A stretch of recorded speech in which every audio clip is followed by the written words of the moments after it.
আল্লামা সাঈদীর অপরাধটা কি? আল্লামা সাঈদীর অপরাধটা কি? এই কোরআন বুকে নিয়া 50টি বছর তাফসীর পেশ করলেন। তার মধ্যে 65টা রাষ্ট্র সফর করলেন, দাওয়াত দিলেন। বেধর্মীরা তার হাতে এসে কালিমা পড়ে মুসলমান হতে থাকলেন। আমার ভাইরা, বাংলাদেশে যখন তার তাফসীর মাহফিল হওয়া শুরু হয়ে গেল, হাজার হাজার লক্ষ লক্ষ জনতা দল মত নির্বিশেষে উপস্থিত হতে থাকলো। বেধর্মীরা তার আলোচনা শুনে যখন ইসলাম গ্রহণ করা শুরু করে দিয়ে দিল, এক শ্রেণীর নাস্তিকদের সহ্য হলো না। কথা বলুন ঠিক কিনা? তারপরে আল্লামা সাঈদীকে আগামী দিন যদি বন্দী না করা হয়, বাংলার জমিনে আমাদের শেয়ার থাকবে না। কথা বলুন ঠিক কিনা?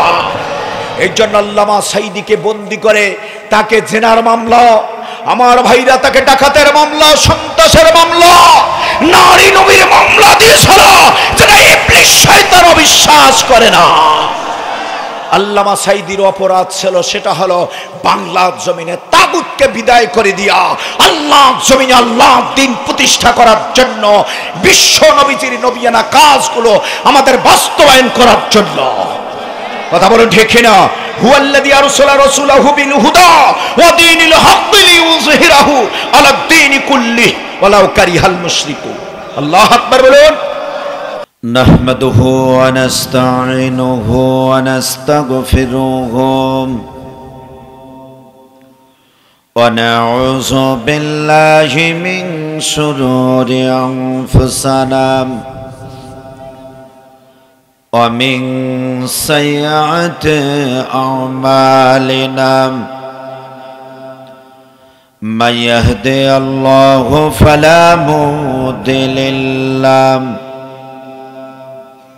أشهد أن لا إله إلا الله وحده لا شريك له الذي أرسله بالحق بشيرا ونذيرا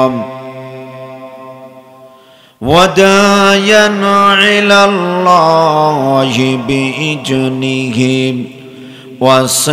وسراجا منيرا فقد قال الله تعالى في كلامه المجيد وفرقانه الحميد।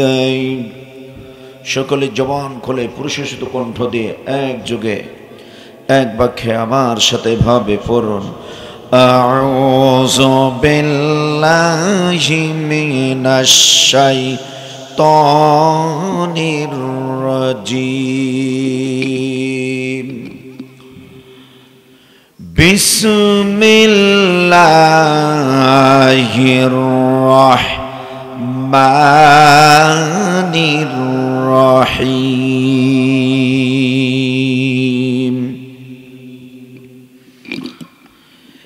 إن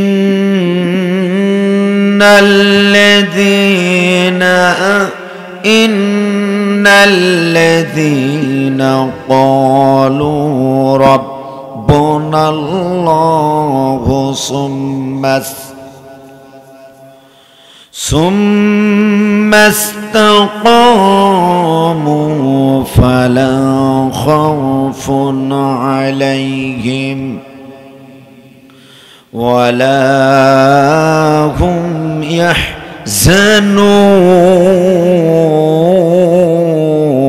يحزنون صدق الله العظيم إن الله وملائكته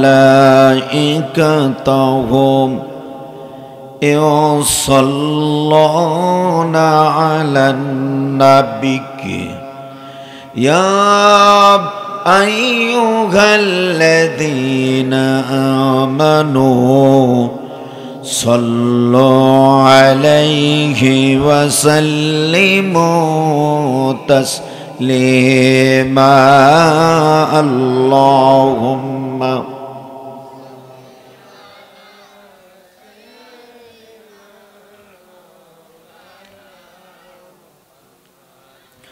وعلى آله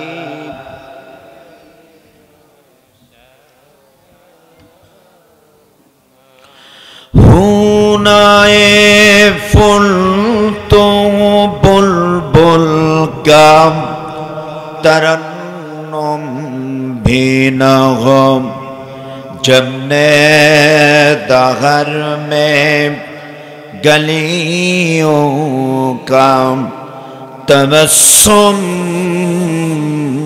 भी न हो बलगल उला बिकमालिही कशफत तुजा बिजमालिही हसनत जमीअ खिसालिही सल्लु अलैहि আমি যদি কখনো তায়েফে যাই তায়েফের মাটিকে ডেকে বলবো নবীজির কোন ঝরালো কোথায় তা যদি বলতে পারে সেথায় গিয়ে প্রতিশোধের দাবানল জ্বলাবো হেতায় বলগল ওলা বিকামালিহি। এই সাউন্ড ভাই একটু বাড়ান, এইটা একেবারে আমার সাথে একটু সাউন্ড বাড়ান। কি আপনাদের কি কাসিবা পড়তে কি কেউ কণ্ঠ চেপে ধরেছে? হ্যাঁ, কি আপনাদের কণ্ঠে আওয়াজ নাই? না থাকলে বলেন। আমরা মুসলমানের ঘরে সন্তান, মুসলমানের মতন আওয়াজ হবে। কথা বলেন, তাও ঠিক হয় না। আমি শুনলাম এই এলাকায় প্রায় 10 কেজি কম 4 মণ একটা গরুর গোশত রান্না হয়েছে, সকাল থেকে খাওয়ালো, খেলেন। কি কণ্ঠ কি এখনো কি এই নরমাল না গরম হবে কোনটা? এই কথা বলেন না কেন? মুসলমানের কণ্ঠে আওয়াজ যেদিন বসে যায়, বিজাতিরা সেই দিন মুসলমানদেরকে কিন্তু সাইজ করার জন্য নেমে যায়। কথা বলেন, জবান খোলে কণ্ঠ জার করে কাসিবা পড়ুন। বালাগাল উলাম বিকামালিহি কাশাফাত দুজা বিজামালিহি হসনতু জামিআ খিসালিহি সাল্লু আলাইহি ওয়ালিহি। সম্মানিত মুআজ্জাজ মুহতারাম, ঐতিহাসিক তাফসীরুল কুরআন মাহফিলের মান্যবর সভাপতি, প্রধান অতিথি, বিশেষ অতিথিবৃন্দ, আমার ডানে বায়ে নায়েবে রাসূল, উলামায়ে কেরাম, আমার সামনে তাওহীদের এক অংশ, আল্লাহ প্রিয়, রাসূল প্রিয় ভাইয়ের আমার, পর্দার আড়ালে অবলা সবলা গণে গণ্যিত মা বোনেরা, সকলের প্রতি আমার আন্তরিক মোবারকবাদ জানিয়ে আমার কলিজার ভালোবাসা নিংড়ানো সালাম পেশ করছি। সকলের উদ্দেশ্যে, দোয়া নেওয়ার উদ্দেশ্যে বলছি, আসসালামু আলাইকুম ওয়া রাহমাতুল্লাহ।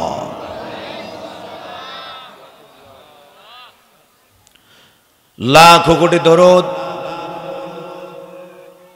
সেই মহান মনিবের দরবারে শুকরিয়া আদায় করছি, যে মহামনিব এই বিশাল বড় জান্নাতের বাগানে আসবার বসবার তৌফিক কে করে দিলেন। যে মহামনিব শ্বাস রুদ্ধ পরিবেশ থেকে উন্মুক্ত পরিবেশে, যে মহামনিব চলার, কথা বলার আল্লাহ তাআলা তৌফিক দান করলেন। এই তাফসীর মাহফিলের আয়োজন করলে কত জানি কষ্ট হয়েছিল। একবার যা ডিসি অফিস, একবার যাও থানা, আর একবার চেয়ারম্যানের কাছে, চেয়ারম্যান বলে আমার দ্বারা সম্ভব না। আবার থানা যায়, থানার ওসি বলে আমার দ্বারাও সম্ভব না। নেতার কাছে গেলে বলে দেখতেছি বিষয়টা, যদি পোস্টারে দেখে ওদের প্যানেল নাই তাহলে মাহফিলও নাই। এমন পরিবেশ ছিল কি ছিল না? তাফসীর মাহফিল করব, মানুষের কাছে কিসের পারমিশন? কথা বলো ঠিক কিনা? মহাগ্রন্থ আল কোরআনুল কারীম থেকে আলোচনা করার জন্য যদি পৃথিবীর মানুষের কাছে যদি পারমিশন নিতে হয়, এর সে হতভাগা কপাল পরা মুসলমান আর হতে পারে না। কথা বলেন ঠিক কিনা? এমন একটি পরিবেশ থেকে আল্লাহ তাআলা আমাদেরকে একটা সুন্দর পরিবেশে, যিনি আমাদেরকে তাফসীর মাহফিলে আসবার বসবার তৌফিক দান করলেন, সে মহামনিবের দরবারে প্রাণ খুলে জবান খুলে কণ্ঠজার করে আকাশ বাতাস মুখরিত করে সকলে বলছি আলহামদুলিল্লাহ। লাখ কোটি দরুদ লাঞ্ছিত বঞ্চিত নিগৃহীত মজলুম জননেতা, মুসলিম মিল্লাতের যোগ্য অভিভাবক, গোটা মুসলিম মিল্লাতের কলিজার স্পন্দন, আখিরি নবী জনাব মুহাম্মদুর রাসূলুল্লাহ, সকলে বলি সাল্লাল্লাহু আলাইহি ওয়াসাল্লাম। সম্মানিত দিনী ভাইয়েরা আমার, এই তাফসীর মাহফিলে আপনারা আসতে পেরে খুশি না বেজার? আপনারা খুশি, তাই কি না? তবে এর মাঝেও কিছু মানুষ কিন্তু খুশি না। আপনার কাছে বসেও আছে, কিন্তু চিন্তা করতেছে দেখি কোন কায়দায় যায়। কথা বলেন ঠিক না? দেখবেন কায়দা পরিবর্তন করার জন্য যদি ওখান থেকে দাঁড় হয়ে এখান থেকে যেতে ধরে, মনে করবেন ওইটাই ওই কোয়ালিটি। কথা বলেন, কথা বলেন আমার ভাইরা। এই এলাকা মানুষগুলো এই তাফসীরুল কোরআন মাহফিলের আয়োজন করে মনে হয় খুব বড় অপরাধ করে ফেলেছে, তাই কি না? যদি অপরাধ যদি নাই করত, তাহলে মুসলমানের ঘরে সন্তান দোকানপাটে এখনো কেন? কথা বলেন না কেন? এই তাফসীর মাহফিলে আসতে পেরে কতটুকু মর্যাদার অধিকারী লাভ করেছেন যদি দেখতে পারতেন। রাতের পর রাত, দিনের পর দিন চলে যাইত, কোনো মুসলমানের সন্তান রোডে ঘাটে বাজারে বাসায় কোথাও থাকতো না। যদি আজকের প্যান্ডেলটা তাফসীরুল কোরআন মাহফিলের প্যান্ডেল না হয়ে যদি কনসার্টের প্যান্ডেল যদি হতো, আর এই প্যান্ডেলের মধ্যে, ওই কনসার্টের প্যান্ডেলের মধ্যে থাকতো বাংলাদেশের সৃষ্ট নায়িকা, কথা বলেন ঠিক না? বড় বড় নায়িকা, ওর সঙ্গে মমতাজও আপা, কথা বলো ঠিক না? ফাইটা যায়, ফাইটা যায়, আমার বুকটা ফাইটা যায়। নিধুয়া পাতারে এসেছি বন্ধুরে, ধরো বন্ধু আমার কেহ নাই। কথা বলেন। স্টেশনের রেলগাড়িটা মাইফা চলে ঘড়ির কাঁটা, প্ল্যাটফর্মে বইসা থাকি কখন বাজে ডেল্টা। কথা বলেন ঠিক কিনা? এইসব গান গাওয়ার জন্য যদি আসতো, আমার মনে হয় আসরের আগে এরকম 36 খান প্যান্ডেল 100 কোটি টাকার টিকিট হলেও জায়গা দেওয়া সম্ভব হতো না। বেহায়া মুসলমান, চরিত্রহীন মুসলমান আমরা, কথা বলেন ঠিক কিনা?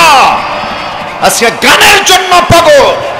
প্রতিটা মুসলমানকে আজকে ঐক্যবদ্ধ হয়ে তাফসীর মাহফিলের আয়োজন করেছে। কিসের দোকানপাট, কিসের রোডে ঘাটে মুসলমান থাকবে? সমস্ত মুসলমান তাফসীরুল কোরআন মাহফিলে আসতে বাধ্য হবে যদি মুসলমানের ঘরে সন্তান হয়। কথা বলেন ঠিক কিনা?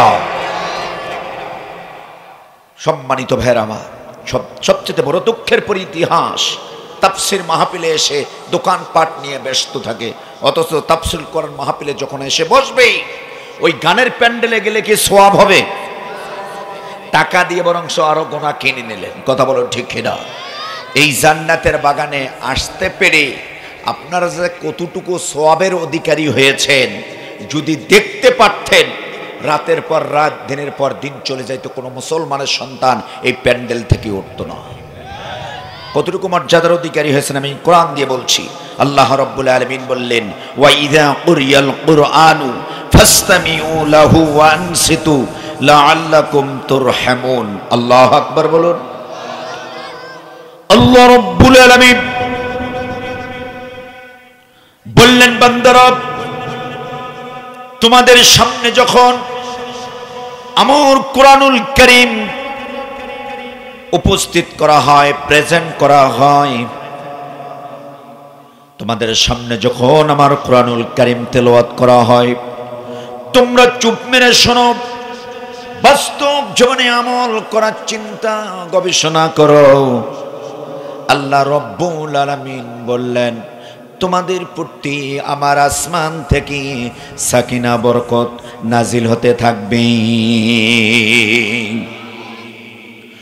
শুধু কি তাই, আমার রব্বুল আলামিন বললেন, কোন বান্দা আর কোন বান্দি কোরআন শোনার জন্য যখন বাসা থেকে বাইর হয়ে যায়, আল্লাহ তাআলা তার বান্দা আর বান্দিকে ডাক দিয়ে বলেন, বান্দারে, ও বান্দি, যখন তুমি কোরআন শোনার জন্য বাসা থেকে একটি পা উত্তোলন করে দিয়েছ, তুমি তো দেখো না, আমি আল্লাহ সব দেখি, সব জানি। দেখলাম আসমান এবং জমিনের যতগুলো সৃষ্টিকুল আর মাকলুকাত আছে, সমস্ত সৃষ্টিকুল আর মাকলুকাতগুলো তোমার জন্য আমি রব্বুল আলামিনের কাছে দোয়া কামনা করতে আসি। সম্মানিত ভাইরা, কোরআন থেকে শুনলেন, অসংখ্য হাদিস থেকে ছোট্ট একখানা হাদিস বলে দেয়া যায়। বিশ্ব নবী জনাব মুহাম্মদুর রাসূলুল্লাহ সাল্লাল্লাহু আলাইহি ওয়াসাল্লাম মসজিদে নববীর আঙ্গিনায় যখন মহাগ্রন্থ আল্লাহর নাজিলকৃত কিতাব তেলাওয়াত করতেছিলেন, আর তেলাওয়াত যেখানে করতেছিলেন, মা আয়েশা সিদ্দিকা রাদিয়াল্লাহু তাআলা আনহা দূর থেকে দেখলেন আমার নবীজি যেখানে কোরআনুল কারীম তেলাওয়াত করছেন, আসমান থেকে মুষলধারা বৃষ্টি হচ্ছে, সেই বৃষ্টির মাঝে ভেজে ভেজে আমার নবীজি কোরআনুল কারীম তেলাওয়াত করছেন। আরো জোরে বলুন। আমার নবী সাল্লাল্লাহু আলাইহি ওয়াসাল্লাম কোরআনুল কারীমের উপদেশ দিয়ে বাসায় চলে আসলেন। মা আয়েশা সিদ্দিকা রাদিয়াল্লাহু তাআলা আনহা বিশ্ব নবীজিকে ডাক দিয়া বললেন, ইয়া রাসূলুল্লাহ, ইয়া হাবিবাল্লাহ, আমার বেয়াদবি মাফ করবেন।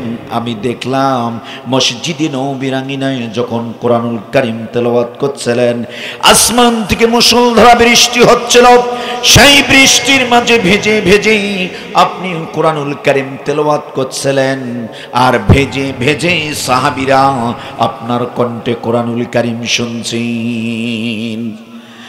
আপনি কোরআনুল কারীমের উপদেশ দিয়ে বাসায় চলে আসলেন, আপনার শরীরে একটি ফোঁটাও পানি নাই। ইয়া রাসূলুল্লাহ, এর কারণটা কি? আমার নবীজি বললেন, ও আয়েশা রে, তোমার চোখ দিয়া দেখেছো, যেখানে আমি কোরআনুল কারীম তেলাওয়াত করেছি আসমান থেকে বৃষ্টি হয়েছে, সেই জায়গায় বৃষ্টি হয় নাই। বৃষ্টির মতো আসমান থেকে সাকিনা আর রহমত বরকত আল্লাহ নাজিল করে দিয়ে ওই জায়গাটা আল্লাহ বেষ্টন করে রেখে দিয়েছিল। আমার নবীজি বললেন, ও আয়েশা, তুমি সাক্ষী থাকো, এই পৃথিবী যতদিন থাকবে, কিয়ামতের আগের দিন পর্যন্ত আমার উম্মতেরা আমার মতন করে কোরআনের মন সেজে সেজে যখন কোরআনুল কারীমের উপদেশ দিবে, আর আমার উম্মতেরা কোরআনুল কারীমের উপদেশগুলো গ্রহণ করবে, ও আয়েশা তুমি সাক্ষী থাকো, আল্লাহ রব্বুল আলামিন ওই প্যান্ডেলটা আল্লাহ বৃষ্টির মতন সাকিনা রহমত বরকত নাজিল করে দিয়ে ওই জায়গাটা আল্লাহ বেষ্টন করে রেখে দেবে। সুবহানাল্লাহ। ধীরে কোন, কাল সকাল 9টার সময় বলেন, আপাতত পকেটে জমা রাখেন, বলেন সুবহানাল্লাহ। এই হাদিসের প্রতি আপনাদের ঈমান আছে? মাইকের আওয়াজ যতদূর পর্যন্ত যাচ্ছে, যারা মুসলমান এই হাদিসের প্রতি যদি ঈমান থাকে ন্যূনতম, তাহলে কোনো মুসলমানের সন্তান এই মুহূর্তে দোকানপাটে, রোডে ঘাটে কোথাও থাকতে পারে না, সকলেই প্যান্ডেলে এসে বসতে বাধ্য হবে। কথা বলেন, কথা বলেন। সম্মানিত ভাইরা আমার, দুঃখের পরিইতিহাসে বলতে হচ্ছে, দুঃখের পরিইতিহাসে একটি কথা বলতে হচ্ছে, বলবো? আমার ভাইরা, একটা বাদশা, এই বাদশা তার উজিরকে ডাক দিলেন, ডাক দিয়ে বললেন, তুমি 3টা পুতুল সংগ্রহ করো, আগামীকাল আমি সিংহাসনে বসার আগে তুমি আমার দরবারে এই পুতুল 3টা হাজির করবা, আমার নেতা কর্মীরা যখন এসে বসে পড়বে।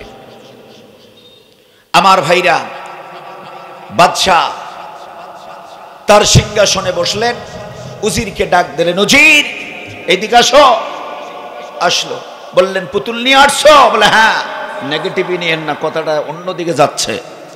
আমার ভাইরা পুতুল নিয়ে উপস্থিত, নিয়ে বললেন, নেতা কর্মীরা সকলেই উপস্থিত, এলাকা তার সিংহাসনের আশেপাশে লোকে লোকর বলছে, উজিরকে বলছে, উজির একটা পুতুল নাও, একটা কাঠি নাও।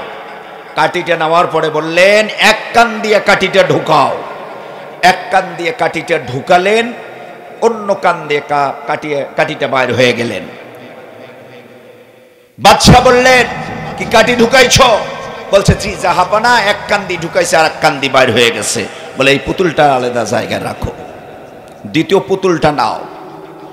এই দ্বিতীয় পুতুলের এক কান দিয়ে কাঠি ঢুকাও। কাঠি ঢুকাতে গিয়ে মধ্যাংশ পরিমাণ কাঠি ঢুকে গেছে। বলছে, টান দাও। টান দিয়েছে, বাইর হয়ে আসছে। বলছে, এটা আলাদা রাখো। বলছে, 3 নম্বর পুতুলটা নিয়ে আসো। 3 নম্বর পুতুল যখন নিয়ে আসলো, নিয়ে আসার পরে বলছে, এর এক কান দিয়ে কাঠি ঢুকাও। কাঠি ঢুকাতে গিয়ে মধ্যাংশ পরিমাণ কাঠিটা ঢুকে গেছে। ঢুকে যাওয়ার পরে বাদশাকে বলছে, জাহাপানা, আর তো কাঠিটা সামনের দিকে ঢুকছে না, যাচ্ছেও না। বলছে, টান দাও। টান দিয়েছে, কাঠিটা বাইর হচ্ছে না। জাহাপানা, কাঠি তো বাইর হচ্ছে না। বলছে, এটা আলাদা রাখো। বাদশা ডাক দিয়ে বলছেন, ও আমার নেতা কর্মীরা, আমার রাজ্যের নেতা কর্মীরা, তোমরা আজকে দেখে অবাক হয়ে গেছো, আজকে বাদশা এই কাজ করলো কেন? শোনো আমি কেন করলাম। বাদশা বললেন, এই প্রথম পুতুলটার এক কান দিয়া কাটি ঢুকালো, আর এক কান দিয়ে বাইর হয়ে গেল। প্রতিদিন আমার সিংহাসনে বসে আমার নেতা কর্মীদের উদ্দেশ্যে কিছু বক্তব্য দেই, সেই বক্তব্যগুলো আমার সিংহাসনে বসে শুনে এ কান দিয়া ও কান দিয়ে বাইর হয়ে যায়। কথা বলেন। আমার ভাইরা, কিছু শ্রোতাকে আমি জিজ্ঞাসা করি, আজকের মাহফিলে কি আলোচনা হলো? কয়, হুজুর খুব ভালো হয়েছে, হুজুর মারাত্মক আলোচনা হয়েছে। কি আলোচনা? কয়, হুজুর কি যে হলো মনে নাই। কথা বলেন। হ্যাঁ, ও কাটি ঢুকার আলোচনা। কথা বলেন। আমার ভাইরা, তা বাদশা বললেন, এটা হলো 1 নম্বর পুতুল। যা বলছি এখানেই শুনছেন, এ কান দিয়ে ঢুকে ও কান দিয়ে বাইরে হয়ে গেছে। 2 নম্বর হলো, যে পুতুলটার এক কান দিয়ে কাটি ঢুকাইছে, কিছু অংশ ঢুকেছে, তারপর টান দিয়েছি, বাইর হয়েছে।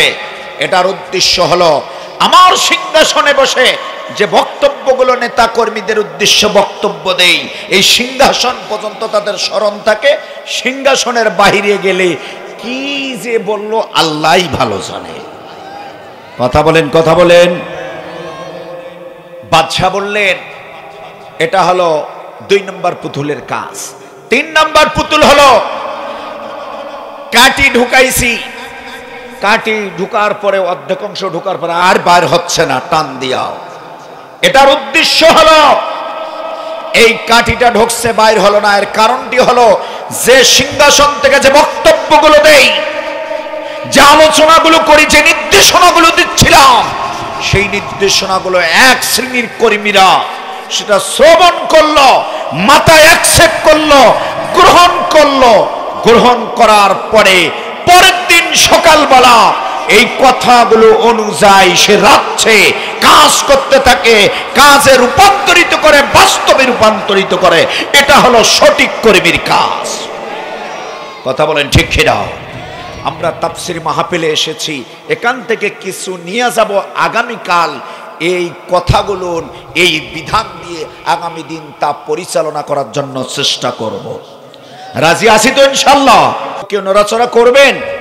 ওয়াদা দিয়েছেন কাকে? ওয়াদা ভঙ্গকারী কি? মুনাফিক। আপনারা বলছেন আমি বলি নাই। আসুন আল্লাহ রাব্বুল আলামিনের কাছে শয়তানের ওয়াসওয়াসা থেকে পানাচ্ছি, করুণাময় দয়াময় আল্লাহর নামে শুরু করছি যথারীতি কোরআন। আপনারা কি তাফসীর শুনবেন না কিচ্ছা কাহিনী শুনবেন? সকিনা বুবু এল্লা শুনবেন? কোরআন টু কোরআন শুনবেন? হ্যাঁ, তাফসীর মাহফিল কিছু কিছু বক্তারা আছে, এরা স্টেজে উঠিয়া এই যে ভাবাইয়া শুরু করে দেয় যে আয়াতে কারিমা তেলাওয়াত করছে, এই আয়াতে কারিমার অর্থও বলে না। এমন বক্তা আছে না নাই? এই সব বক্তাকে প্রত্যাখ্যান করতে হবে আগামী দিন। কথা বলুন ঠিক কিনা? মানুষের মেধা ধলাই করতে হবে, মানুষদেরকে ইসলামের পথে এখন আহ্বান করার সময়।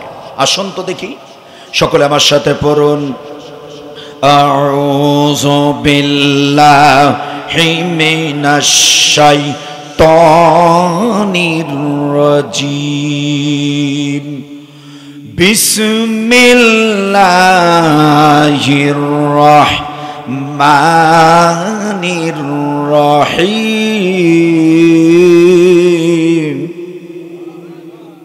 আল্লাহ রাব্বুল আলামিনের কাছে শয়তানের ওয়াসওয়াসা থেকে পানাচ্ছি, করুণাময় দয়াময় আল্লাহর নামে শুরু করছি যথারীতি কোরআন।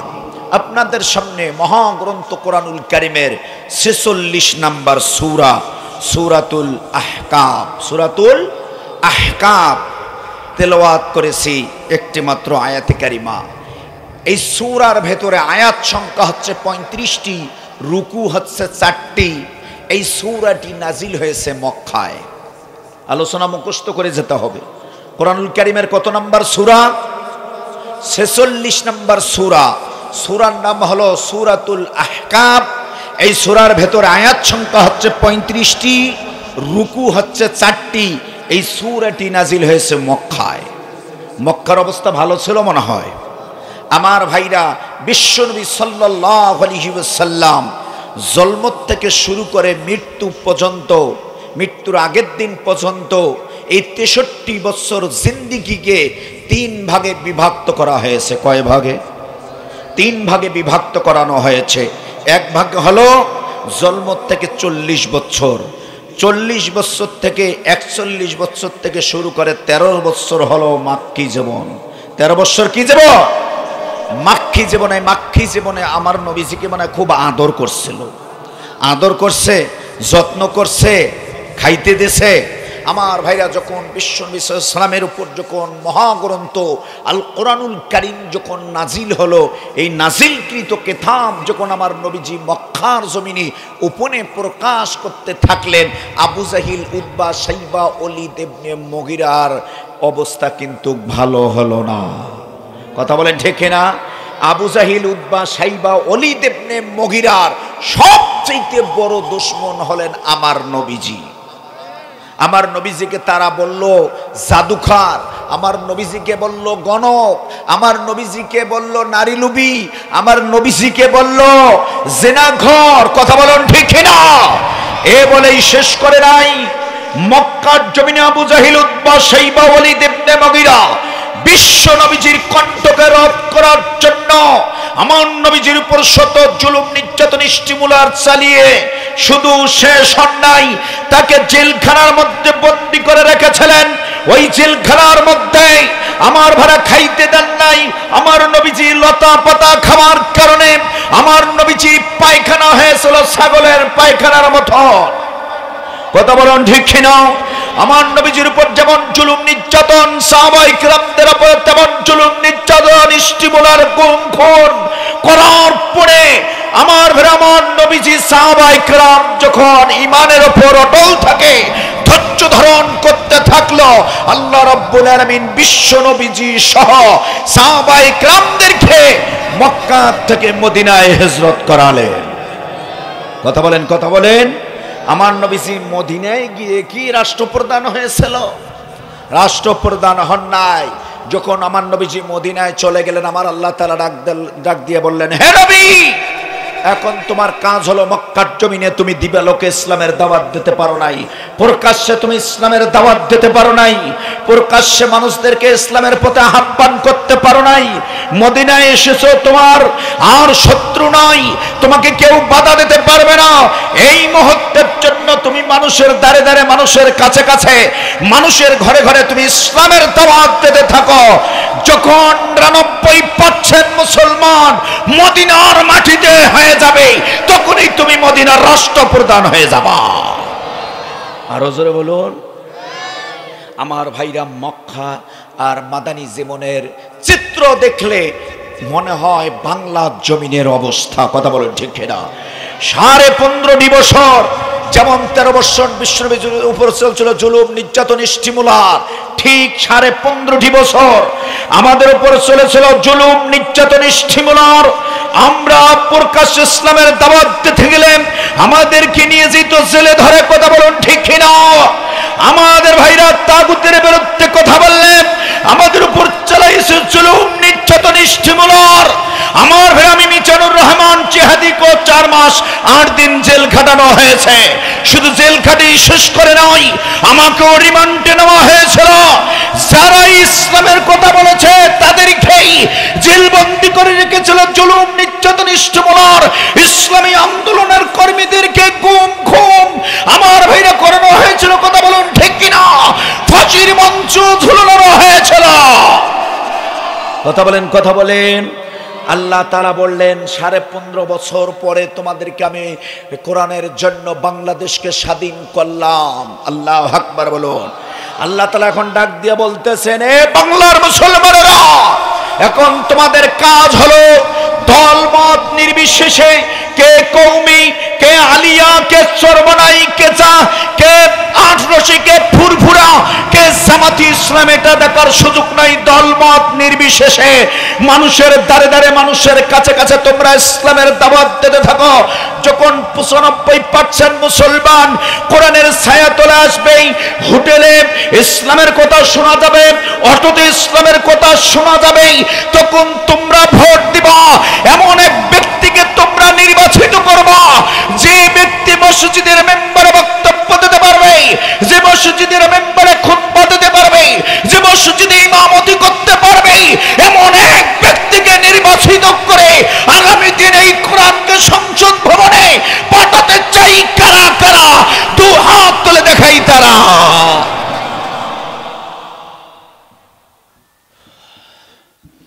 মানুষ আছে?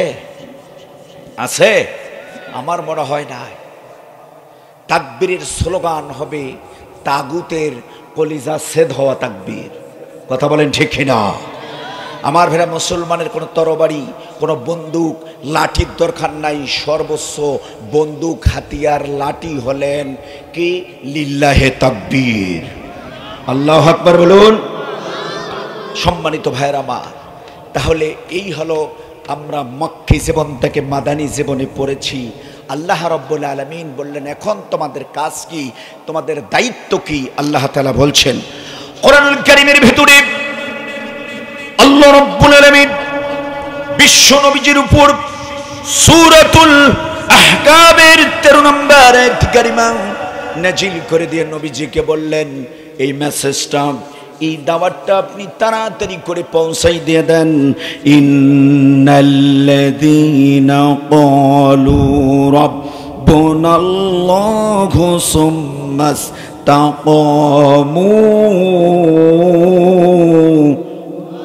আরো জোরে জোরে বলুন আল্লাহু আকবার। নিশ্চয়ই যারা আল্লাহকে রব হিসাবে মেনে নিল, সেই রবের প্রতি অটল থেকে জীবন পরিচালনা করলো, জীবন গঠন করলো, আল্লাহ রাব্বুল আলামিন বললেন, ফালা খাউফুন আলাইহিম ওয়ালা হুম ইয়াহজানুন। আরো জোরে জোরে বলুন আল্লাহু আকবার। তাদের কোনো থাকবে না চিন্তা, তাদের কোনো থাকবে না ভয় ভীতি, কোনো দুশ্চিন্তা, আল্লাহ রব্বুল আলামিন বললেন, কিসের ভয়, কিসের চিন্তা? এই দুনিয়ায় যতদিন থাকবে তাদের ভয় থাকবে না। কেমন ভয় থাকবে না? চুরির ভয় থাকবে না, ডাকাতির ভয় থাকবে না, ছিনতাইয়ের ভয় থাকবে না, রাহাজানির ভয় থাকবে না, খুন খারাপির ভয় থাকবে না। আর এই দুনিয়া থেকে যেদিন বিদায় হয়ে যাবে তাদের কোনো চিন্তা থাকবে না জান্নাতের। আরো জোরে জোরে বলুন। সম্মানিত ভাইরা আমার, এই হলো আয়াতের অর্থ। এই আয়াতে কারিমার থেকে একটি মাত্র শব্দের উপর আলোচনা করব, আলোচনা করে বিদায় নিতে যাচ্ছি। আমার ভাইরাম, এই আয়াতে কারিমার আজকে বিষয়টা নির্ধারণ হবে, একটু পরে আপনারা বুঝতে পারবেন। এই আয়াতের মধ্যে একটি মাত্র শব্দ, আল্লাহ তাআলাকে আমরা রব হিসাবে মেনে নিলাম। এই রব শব্দটি কোথা থেকে আসলো? রবের সঙ্গে কোথায় দেখা হয়েছে, আবার কোথায় দেখা হবে জানা দরকার আছে না নাই? আমার ভাই অসংখ্য ওলামায়ে কেরাম আছেন, আমি তাহকিক করে দিয়ে দিচ্ছি। রব শব্দটি তারবিয়াত শব্দ থেকে এসেছে। তারবিয়াত শব্দের অর্থ হলো লালন পালন করা। কোন ক্ষুদ্রতম জিনিস থেকে পরিপূর্ণ দানে সক্ষম যিনি, তিনি হলেন আমাদের রব। আল্লাহু আকবার বলুন। আমার ভাইরা, এই রবের সঙ্গে দেখা হয়েছে কোথায়? এই পৃথিবী সৃষ্টি করার 50,000 বছর আগে আল্লাহ রাব্বুল আলামিন রুহানি জগতে আমাদের রূহ হিসাবে আল্লাহ সৃষ্টি করেছিলেন। সেখানে আমরা ছিলাম। হিন্দু, বৌদ্ধ, খ্রিস্টান, ইহুদি, নাসারা, বৌদ্ধ কোনো ভেদাভেদ ছিল না। সকলে আমরা রূহ হিসাবে রুহানি জগতে ছিলাম। আল্লাহ রাব্বুল আলামিন রুহানি জগতে এসে প্রশ্ন করলেন, আলাস্তু বিরব্বিকুম, আমি কি তোমাদের রব নই? কোনো আওয়াজ নাই, কোনো শব্দ নাই। আমার ভাইরা, আল্লাহ রাব্বুল আলামিন রুহানি জগতের রূহগুলোকে 70 বছর আগুনে পোড়ালেন। আগুনে পোড়ার পর 70 বছর পরে আমার আল্লাহ তাআলা আবার রুহানি জগতে গিয়ে প্রশ্ন করলেন, আলাস্তু বিরব্বিকুম, আমি কি তোমাদের রব নই? কোনো আওয়াজ নাই, কোনো শব্দ নাই। আমার আল্লাহ তাআলা আবার রাগ করে দ্বিতীয়বারের মতন রুহানি জগতের রূহগুলোকে আল্লাহ 70 বছর আগুনে পোড়ালেন। আল্লাহু আকবার বলুন। আমরা রুহানি জগতে আগুনে পড়েছিলাম। আল্লাহু আকবার বলুন। সম্মানিত ভাইরা আমার, তৃতীয়বারের মতন আল্লাহ তাআলা রুহানি জগতে গিয়ে প্রশ্ন করলেন। আল্লাহ তাআলা প্রশ্ন করলেন রুহানি জগতে গিয়ে, আলাস্তু বিরব্বিকুম, আমি কি তোমাদের রব নই? কেবলমাত্র শুধুমাত্র একটা রূহ থেকে আল্লাহর জবাব চলে আসলো, প্রশ্নের জবাব চলে আসলো। সেই রূহ থেকে আমরাও সকলে কণ্ঠ মিল করে আল্লাহর প্রশ্নের জবাব দিয়েছিলাম। সেটা কোন রূহ থেকে প্রথম প্রশ্নের জবাব এসেছিল জানা দরকার আছে না নাই? সেই রূহটা ছিল আখিরি জামানার নবী, বিশ্ব নবী জনাবে মুহাম্মদুর রাসূলুল্লাহ। সকলে বলি সাল্লাল্লাহু আলাইহি ওয়াসাল্লাম। আমরা সেই নবীর উম্মত, আমরা পাওয়ারফুল নবীজির উম্মত। আমাদের মর্যাদা আকাশচুম্বী। চিৎকার মেরে বলুন আল্লাহু আকবার। আমার নবী সাল্লাল্লাহু আলাইহি ওয়াসাল্লাম, আল্লাহ তাআলা প্রশ্ন করলেন, আলাস্তু বিরব্বিকুম, আমি কি তোমাদের রব নই? আমার নবীজির কণ্ঠ থেকে আওয়াজ বার হয়ে গেল, বলু বালা। চিৎকার মেরে বলুন আল্লাহু আকবার।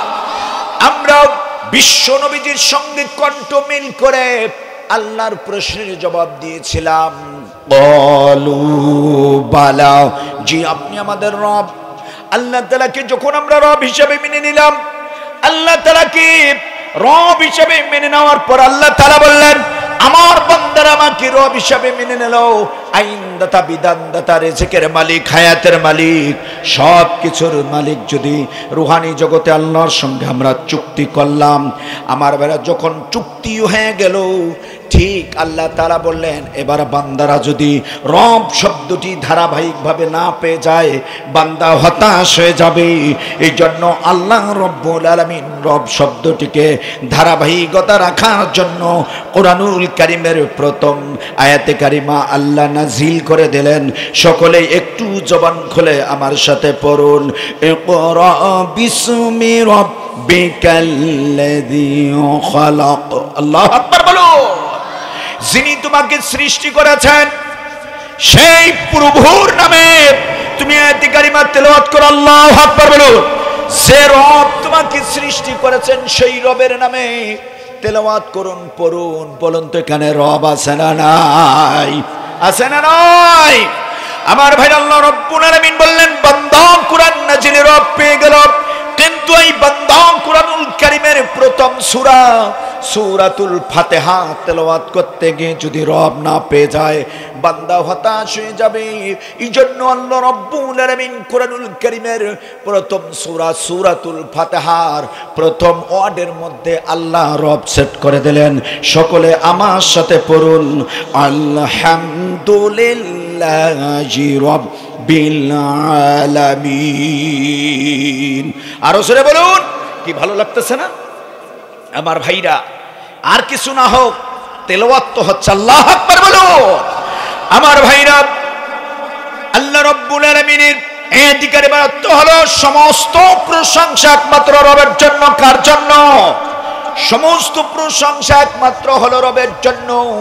আল্লাহ রাব্বুল আলামিন বললেন বান্দা কোরআন নাজিলে রব পেয়ে গেল, সূরা ফাতিহায় রব পেয়ে গেল।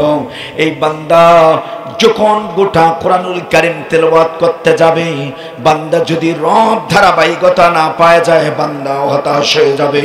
এই জন্য গোটা কোরআনুল কারীমের ভেতরে 178 বার আল্লাহ রবের কথা বলেছে। আরো জোরে বলুন। আল্লাহ তাআলা বললেন বান্দারা গোটা কোরআনুল কারীমের রব পেয়ে গেল। এবার বান্দা যদি কোরআনুল কারীমের শেষ সূরায় রব না পেয়ে যায় বান্দা হতাশ হয়ে যাবে। এই জন্য কোরআনুল কারীমের শেষ সূরা সূরাতুল নাসের প্রথম ওয়ার্ডে আল্লাহ রব দিয়ে শুরু করলেন। সকলে আমার সাথে পড়ুন কুল আউযু বিরাব্বিন নাস। আল্লাহু আকবার বলুন। এখানে রব আছে না নাই? কোরআন নাজিলে রব। আমার ভাইরা সূরা ফাতিহায় রব, গোটা কোরআনুল কারীমের রব, শেষ সূরায় রব পেয়ে গেল। বান্দা সব জায়গায় রব পেয়ে গেল, কিন্তু এই বান্দা যেদিন দুনিয়ার থেকে বিদায় হয়ে ওই কবরে চলে যাবে, কবরে গিয়ে যদি রব শব্দটি যদি না থাকে বান্দা হতাশ হয়ে যেতে পারে। এই জন্য আল্লাহ রব্বুল আলামিন রুহানি জগতের শব্দটা আল্লাহ কবরের মধ্যে আল্লাহ সেট করে দিলেন। মান রব্বুকা, তোমার রব কি? তাহলে জীবনে মরণে রব আছে না নাই? এই কথা বলেন না কেন? জীবনে মরণে রব আছে না নাই? ওই রবের গোলামি, ওই রবের দাসত্ব ছাড়া অন্য করে রবের গোলামি দাসত্ব করা যাবে? পড়ুন আল্লাহ আমার রব, পড়ুন আল্লাহ আমার রব, রবি আমার সব, দমে দমে তনু মনে তুমি অনুপম। আল্লাহু আকবার বলুন। সম্মানিত ভাইরা আমার, এখন প্রশ্ন করতে পারেন হুজুর আমরা তো রুহানি জগতে ছিলাম, আল্লাহ আবার দুনিয়ার মধ্যে কি জন্য পাঠালেন? আমাদের কাজ কি? আমাদের দায়িত্ব কি? এখন বিষয়টা নির্ধারণ হয়ে যাবে। আমার ভাইরা, আল্লাহ রব্বুল আলামিন রুহানি জগৎ থেকে এই পৃথিবীর জমিনে আমাদেরকে পাঠিয়েছেন শুধুমাত্র একটি কাজ করার জন্য। যদি একটি কাজ যদি সফল করি 100% কবরে গিয়ে মান রব্বুকার জবাব দিতে পারবেন। আর যদি আল্লাহর ওই কাজটা যদি জমিনে যদি বাস্তবায়ন না করতে পারেন, আমার ভাইরা চেষ্টা যদি না করতে পারেন, আপনি যত বড় মুহাদ্দিস হন আর মুহাক্কিক হন, যত বড় মুসলমান হন, আল্লাহর কসম করি বলি, আল্লাহর কসম করি বলি, কবরে গিয়ে মান রব্বুকার জবাব দিতে পারবে না। কথাকার কথাকার আমার ভাই, আল্লাহ রব্বুল আলামিন আমাদেরকে জমিনের মধ্যে কেন পাঠালেন? আমাদের কাজ কি বারকা শুনুন। আল্লাহ রাব্বুল আলামিন কোরআনুল কারীমের ভিতরে চমৎকার করে বলতে লাগলেন, ওয়ামা খালাকতুল জিন্না ওয়াল ইনসা ইল্লা লিয়াবুদুন। আল্লাহ রাব্বুল আলামিন বললেন, আমি জিন এবং মানব জাতিকে সৃষ্টি করেছি একমাত্র আমি আল্লাহর গোলামি, আমি আল্লাহর দাসত্ব করার জন্য। আমার ভাইরা, আল্লাহ রাব্বুল আলামিন আমাদেরকে সৃষ্টি করেছেন, রুহানি জগৎ থেকে পাঠিয়েছেন কার গোলামি, কার দাসত্ব করার জন্য। এখন প্রশ্ন হতে পারে, হুজুর ঠিক আছে না, হ্যাঁ আমরা গোলামি করলাম, আমরা দাসত্ব করলাম, শুধু কি এই দায়িত্বটা কি আমাদেরকে আল্লাহ দিয়েছেন? আমাদের পূর্ববর্তী যারা এসেছিলেন তাদেরকে কি এই দায়িত্ব দেন নাই? আমরা কোরআনকে এবার প্রশ্ন করি, দেখি কোরআন কি জবাব দিয়ে দেয়। সকলে আমার সাথে পড়ুন, ইয়া আইয়ুহান নাসু উবুদু রাব্বাকুমুল্লাযী খালাকাকুম ওয়াল্লাযীনা মিন ক্বাবলিকুম। আল্লাহু আকবার বলুন, আর জোরে জোরে বলুন আল্লাহু আকবার। আল্লাহ রাব্বুল আলামিন বললেন, হে মানব সকল, তোমরা ওই রবের গোলামি করো, ওই রবের দাসত্ব করো যিনি তোমাদেরকে সৃষ্টি করেছেন এবং তোমাদের পূর্ববর্তীদেরকে সৃষ্টি করেছেন, তোমাদেরকে যে দায়িত্ব দিয়েছেন, তোমাদের পূর্ববর্তী যারা এসেছিল তাদেরকেও কিন্তু আল্লাহ একে দায়িত্ব দিয়েছেন। এই দায়িত্ব যদি তোমরা পালন করো, ওই রবের গোলামি, ওই রবের দাসত্ব যদি করো, তোমরাই প্রকৃত মুত্তাকি হয়ে যাবে। চিৎকার মেরে বলুন আল্লাহু আকবার। আমার সম্মানিত ভাইরা আমার, এখন বলতে পারেন, হুজুর আমরা কেন বা আল্লাহর গোলামি করব? কি বা আমাদের কাজ, কি বা উদ্দেশ্য, কি জন্য করব, কোন নিয়ামতে করব? এখন প্রশ্ন থাকতে পারে, আমরা কোরআনুল কারীমের ভেতরে চলে যাই, কোরআনুল কারীমকে প্রশ্ন করি, কোন নিয়ামতের জন্য আল্লাহর গোলামি, আল্লাহর দাসত্ব করব?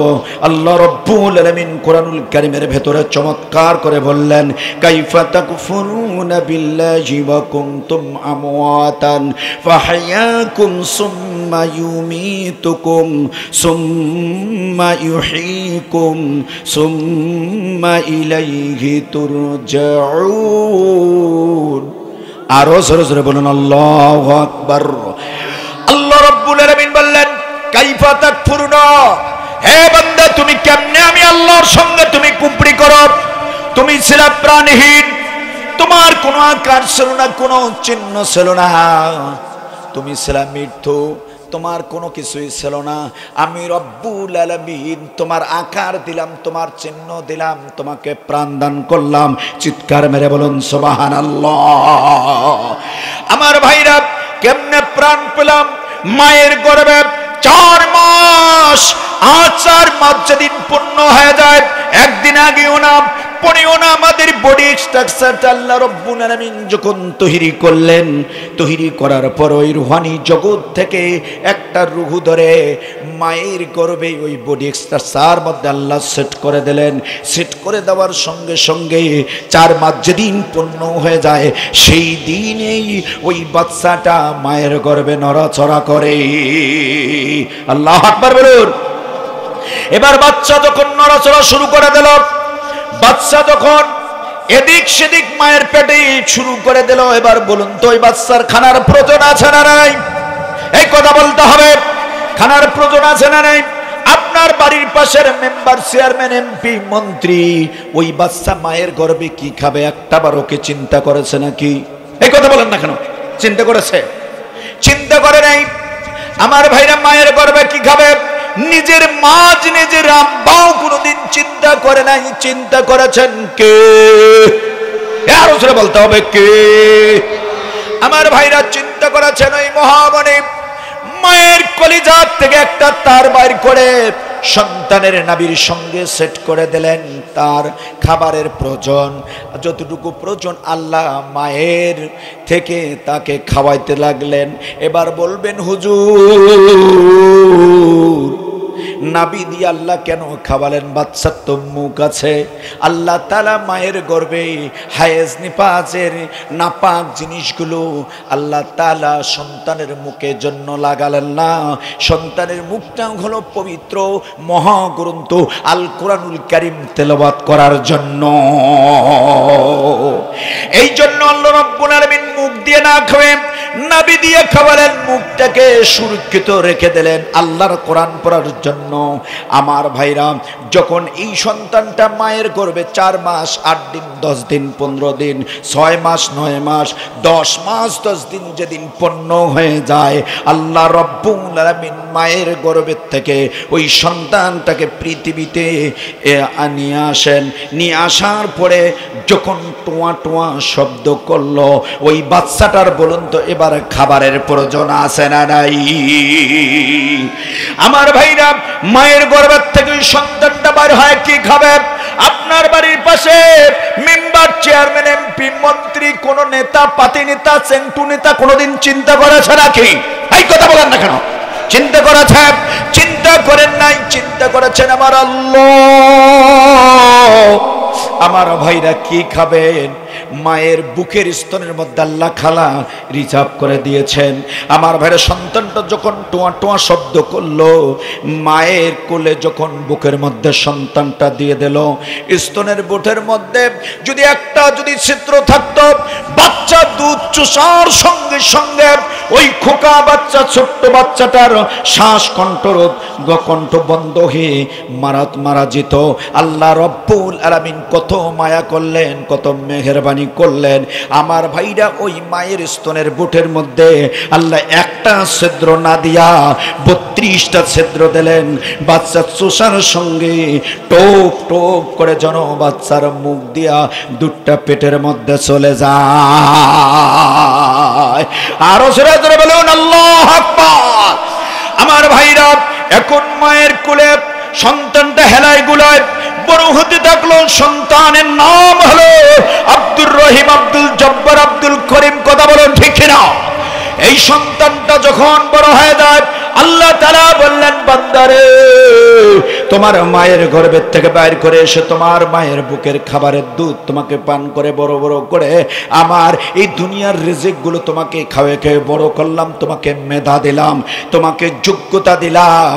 আমি আল্লাহ সম্মানের উসিলা করে তোমাকে আমি মেম্বার বানালাম, তোমাকে চেয়ারম্যান বানালাম, তোমাকে এমপি বানালাম, তোমাকে আমি মন্ত্রী বানালাম, যাতে করে মন্ত্রী হয়ে যাবার পরে এই সম্মানের আসনে বসে আমার কোরআনের বিধানকে তুমি প্রতিষ্ঠা করবা। কথা বলেন, কথা বলেন। আল্লাহ তাআলা বললেন, তুমি কেমনে কুপড়ি করো, অথচ তুমি ছিলা প্রাণহীন, তোমার কোনো আকার ছিল না, তোমাকে কেউ চিনত না। আমি আল্লাহ তোমার আকার, তোমার চিনার ব্যবস্থা করে দিয়া, তোমাকে সম্মানের আসন দিয়া, প্রধানমন্ত্রীর মর্যাদা তোমাকে দিলাম। ওই জায়গা তাগুতকে তুমি বিদায় করবা, তাগুতকে তুমি সমাজ থেকে উৎখাত করবা, তাগুতকে লাত্তি মেরে ফেলে দিয়া ওই সংসদ ভবনের মধ্যে কোরআনকে তুমি প্রতিষ্ঠা করবা। আল্লাহ বললেন, তুমি কেমনে কুপড়ি করো, ওই সংসদ ভবনে গিয়ে প্রধানমন্ত্রী হয়ে তাগুতকে তুমি প্রতিষ্ঠা করো। তাগুতকে প্রতিষ্ঠা করতে গেলে লেনিন কালমার্সের আইন তুমি প্রতিষ্ঠা করো। আমি আল্লাহর আইন, আমি আল্লাহর বিধিবিধান বাদ দিয়া, আমি আল্লাহর গোলামি বাদ দিয়া ও কোন আল্লাহর গোলামির কাছে তুমি মাথা নত করো দাও। কথা বলুন, কথা বলুন। আল্লাহ বললেন, তোমাকে মায়ের পেট থেকে বাইর করে নিয়ে তোমাকে সম্মান আসন দিলাম সমাজ থেকে তাগুত উৎখাত করার জন্য। কথা বলে সম্মানিত ভাইরা আমার, অথচ আল্লাহ তাআলা বললেন, সমাজ থেকে তাগুত উৎখাত করার জন্য আমি আল্লাহ রাব্বুল আলামিন তোমাকে আমি দুনিয়ার জমিনে প্রেরণ করলাম। উদ্দেশ্য হলো তোমার কাছে তার পৃথিবীতে যতগুলো কওম, যতগুলো জাতি আমি আল্লাহ তাআলা প্রেরণ করেছি, সমস্ত জাতি গোষ্ঠীর কাছে একজন একজন করে নবী রাসূল আমি আল্লাহ প্রেরণ করেছিলাম। আল্লাহু আকবার বলুন। আল্লাহ রাব্বুল আলামিন কুরআনুল কারীমের ভিতরে চমৎকার করে বললেন, ওয়ালাকাদ বা'আসনা ফি কুল্লি উম্মাতির রাসূলা আন ইবুদুল্লাহা ওয়াস্তানিবুত তাগুত। আরো জোরে জোরে বলুন আল্লাহু আকবার। আমার ভাইরা, যে আলোচনাটা ধরছে অত্যন্ত বিজ্ঞান ভিত্তিক আলোচনা। কথা বলে ঠিক কিনা? সম্মানিত ভাইরা আমার, আল্লাহ রাব্বুল আলামিন প্রত্যেক জাতির কাছে একজন একজন করে নবী রাসূল আল্লাহ তাআলা পাঠিয়েছেন সকল নবী রাসূলদের মিশন ছিল এক আল্লাহর গোলামি করো, এক আল্লাহর দাসত্ব করো, আর তাগুতকে তোমরা বর্জন করো। তাগুত শব্দটি হলো আরবি, আর এর বাংলা অর্থ হলো মানুষের তৈরি করা মতাদর্শ, মতানক্য, আইন, বিধিবিধান, এটা হলো তাগুত। কথা বলেন, কথা বলেন আমার ভাইরা। আমরা তাগুতের বিরুদ্ধে কথা বলতে গেলে তো বিপদ, কথা বলেন ঠিক কিনা আমার ভাইরা। তাগুতের বিরুদ্ধে যখন ইব্রাহিম বক্তব্য দিয়েছিল, নমরুদ ইব্রাহিমের বিরুদ্ধে যুদ্ধের ঘোষণা দিয়েছিল। কথা বলুন, মুসা যখন তাগুতের বিরুদ্ধে বক্তব্য দিলেন, ফিরাউন মুসার বিরুদ্ধে যুদ্ধের ঘোষণা দিলেন। আমার ভাইরা, বিশ্ব নবীজি যখন তাগুতের বিরুদ্ধে বক্তব্য দিলেন, তখন এই আবু জাহেল, উতবা, শাইবা, ওয়ালিদ ইবনে মুগীরা বিশ্ব নবীজির বিরুদ্ধে যুদ্ধের ঘোষণা করে দিলেন। এইভাবে তাবিঈনরাও একই অবস্থায় যারা তাগুতের বিরুদ্ধে কথা বলছে তাদের বিরুদ্ধে যুদ্ধের ঘোষণা দিয়েছিল। বাংলার জমিনে শহরে 15টি বছর আমরা তাগুতের বিরুদ্ধে কথা বলার কারণে আমি গোষ্ঠীরাও আমাদের বিরুদ্ধে যুদ্ধের ঘোষণা দিয়েছিল। আল্লামা সাঈদীর অপরাধটা কি? আল্লামা সাঈদীর অপরাধটা কি? এই কোরআন বুকে নিয়া, এই কোরআন বুকে নিয়া 50টি বছর তাফসীর পেশ করলেন।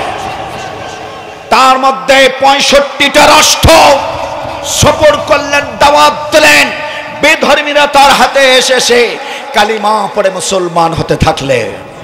আমার ভাইরা, বাংলাদেশে যখন তার তাফসীর মাহফিল হওয়া শুরু হয়ে গেল, হাজার হাজার লক্ষ লক্ষ জনতা দল মত নির্বিশেষে উপস্থিত হতে থাকলো।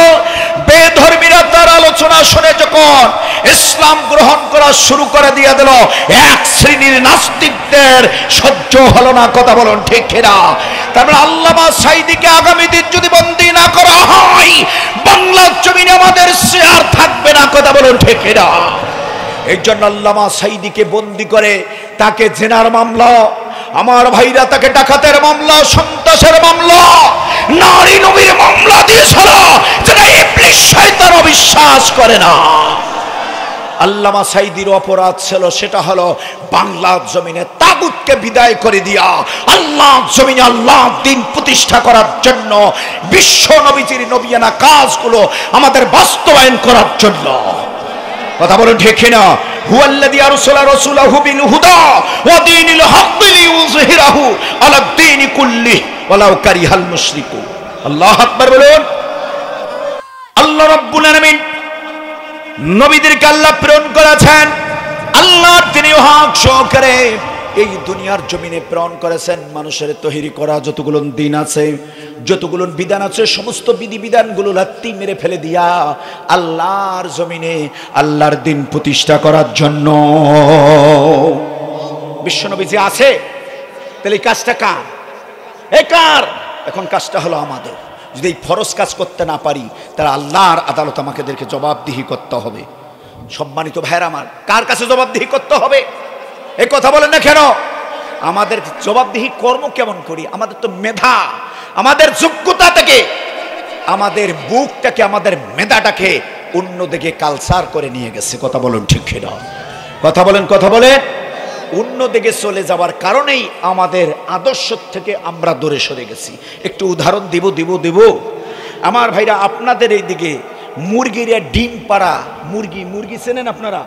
মুরগির ডিম পাড়া শেষ হলে কি করে আমাদের আপনাদের এদিকের মা বোনেরা? উষুম দেয়, রাইট, রসুম দেয়। আমাদের এদিকে এই বলে উষুম দেয়। আমার ভাইরা দেখেন, মা বোনেরা যে কত চালাক, কি করে মুরগির ডিমের সঙ্গে কিছু হাঁসের ডিমও দেয়। দেয় কি দেয় না? আমার ভাইরা বলেন তো, মুরগির ডিম থেকে কি হাঁসের বাচ্চা বাইর হয়? হাঁসের ডিমের থেকে কি মুরগির বাচ্চা বাইর হয়? কি বাইর হয়? যেটার ডিম সেটার থেকে বাইর হয়ে যায়। মারা যে কত বড় চালাক, কিছুদিন পরে যখন চেউ চেউ শব্দ শুরু করে দিয়ে দেয় ভাষার মধ্যে, ওই ভাষাটা উঠানের মধ্যে বাইর করে বাচ্চাগুলোকে ছেড়ে দিয়া আমার হাতে এক মুঠ খুদ বা অথবা চাউল নিয়ে উঠানে ছেড়ে দেয়। ছেড়ে দেওয়ার পরে দেখবেন, কালকে প্রমাণ করবেন, মুরগিটা ঠুক ঠুক ঠুক ঠুক ঠুক ঠুক করে কি করে না? এই ঠুক ঠুক শব্দ হলো সে মুরগিটা খায় না, খাবার তোলে আর ফেলায়। বাচ্চাকে বোঝাচ্ছে, এই বাচ্চারা তোমাদেরকে কেউ কোলেও নেবে না, তোমাদেরকে কেউ খাওয়াবে না, তোমাদেরকে কেউ হাঁটা শিখাবেও না। অতএব নিজের খাওয়া নিজেকে তুলি খেতে হবে।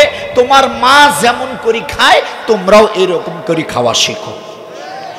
মুরগি পেছন পাকে ফিরি দেখে ওই যে হাঁসের বাচ্চা তো নাই, কিরে সেগুলোকে কষ্ট করে আমি জন্ম দিলাম, সেগুলো গেল কোথায়? ওগুলোকে খুঁজতে খুঁজতে বাড়ির পেছনে পচা আবর্জনা ড্রেনের ময়লা পানির মধ্যে ঠোঁটটা ঢুকাই দিয়ে থুথুরায়। কথা বলেন ঠিক না? মুরগি এরা চিন্তা করে, কিরে আমি তোমার মা, আমার আদর্শ তুমি না মানে কার আদর্শ তুমি মানতেছো?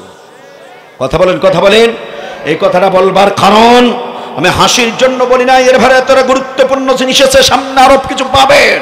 আমার ভাইরা, হাঁসের বাচ্চা যেমন মুরগির তরিকা, মুরগির আদর্শ মানে না। আমরা মুসলমানের ঘরে জন্মগ্রহণ করার পরে মুসলমানের তরিকা, মুসলমানের আদর্শ না মানে লেনিন কার্লমার্ক্সের আদর্শ তরিকা মেনে জীবন পরিচালনা করছি।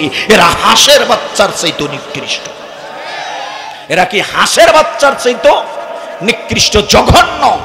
সম্মানিত ভাইয়ের আমার বক্তব্যের দিকে আমি চলে যাচ্ছি অন্যদিকে না তাকাইয়ে। আল্লাহ রাব্বুল আলামিন প্রত্যেক কওম, প্রত্যেক জাতির কাছে একজন একজন করে নবী রাসূল পাঠালেন। সমস্ত নবীদের কথা বলতে গেলে দীর্ঘমেয়াদী সময় লাগবে। এই জন্য দীর্ঘমেয়াদী সময় আমারও হবে না, অল্প সময়ের মধ্যে আলোচনায় ইতি টানবো। আমার ভাই যেন হযরতে নূহ আলাইহিস সালাতু ওয়াসসালামের কথা একটু বলে দিয়ে দেই। হযরতে নূহ আলাইহিস সালাতু ওয়াসসালাম ৯৫০ বছর তার জাতি, তার গোষ্ঠীর কাছে দাওয়াত দিতে থাকলেন। আল্লাহ রাব্বুল আলামিন ওই আয়াতের উপরে ওয়ালাকাদ বা'আসনা ফি কুল্লি উম্মাতির রাসূলা আন ইবুদুল্লাহা ওয়াজতানিবুত তাগুত। আল্লাহ রাব্বুল আলামিন বললেন প্রত্যেক কওম, প্রত্যেক জাতির কাছে একজন একজন করে নবী রাসূল পাঠিয়েছিলাম। তার মধ্যে হযরতে নূহ আলাইহিস সালাতু ওয়াসসালাম তার জাতি গোষ্ঠীর কাছে গিয়ে বললেন, আমি আল্লাহর পক্ষ থেকে নবী হয়ে এসেছি, আমার আদর্শ তোমরা মানো আর আল্লাহকে মেনে নাও, আর তাগুতকে তোমরা লাত্তি মেরে ফেলে দিয়া আল্লাহর জমিনে আল্লাহর দ্বীন প্রতিষ্ঠা করার জন্য সকলে আমরা ঐক্যবদ্ধ হয়ে যাই। কিন্তু হযরতে নূহ যখন এই দাওয়াত দিতে গেলেন, হযরতে নূহকে ঠাট্টা বিদ্রোহ করলো। আমার ভাইজান, হযরতে নূহকে জুলুম, নির্যাতন, স্টিমুলার চালালো। ১৫.৫ বছর কিন্তু আমাদেরকে তাচ্ছিল্য করেছে, ঠাট্টা বিদ্রোহ করেছিল।